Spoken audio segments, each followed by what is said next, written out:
Nākamajā mums traktorienā vajadzēs arī kaut kādu cepuru veikalu Teopi, kurā iegādāties kādas jaunas šīs vasaras modes galvas segas, lai nedabūtu saules dūrienu.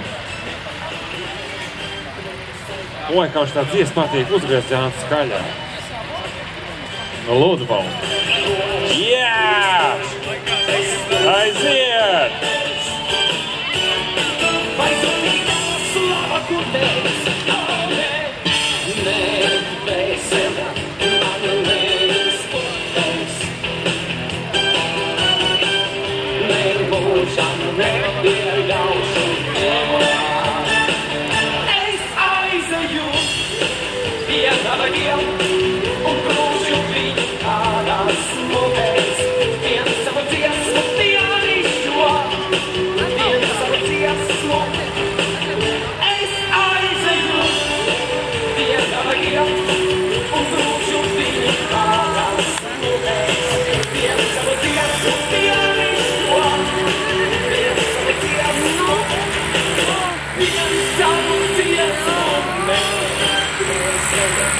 Un tikmēr mums milzu cīņa, otrais pusfināls pirmajā grupā Ramūnas Marocka un Jānis Blums. Blums ar Masi Fergusonu un Marocka ar Ņū Hollandu.